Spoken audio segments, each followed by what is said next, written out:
Infrastructure Malta ħabbret l-aħħar dettalji fil-pjan tal-proġett ta' Triq Sant'Andrija f'Pembroke. Issa li t-tieni fażi tal-proġett mixja sew, il-kap eżekuttiv tal-entità Evan Falzon, flimkien mal-perit tal-proġett, spjegaw kif qed jiġi attwat pjan ħalli jitnaqqas l-inkonvenjent kemm jista' jkun. Dan fid-dawl li issa l-proġett wasal fi stadju fejn qed jingħalqu t-toroq eżistenti li huma fost l-aktar użati fl-akwati kif ukoll fil-pajjiż. Il-proġett kif qattajjeb beda fl-aħħar ta' Ġunju kien jinvolvi sissa ħafna xogħol fil-ġnub tat-triq, allura traffiku għalkemm kien impattat ma kien hemm dak l-impatt bħal meta talaq it-toroq. Imma issa se nibdew bil-formazzjoni ta' triq fejn bħalissa jew sal-ftit jemilu kien jgħaddi traffiku.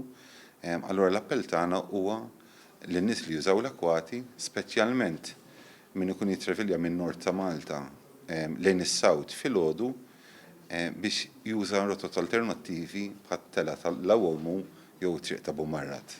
F'dan il-proġett mhux biss se tisir il-bini mill-ġdid tat-toroq eżistenti, iżda jittieħdu diversi miżuri biex it-traffiku jkun aktar mexxej.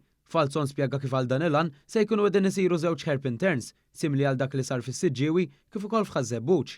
Dan sabiex jiġu indirizzati l-bottlenecks eżistenti, kif ukoll jitnaqsu traffic lights.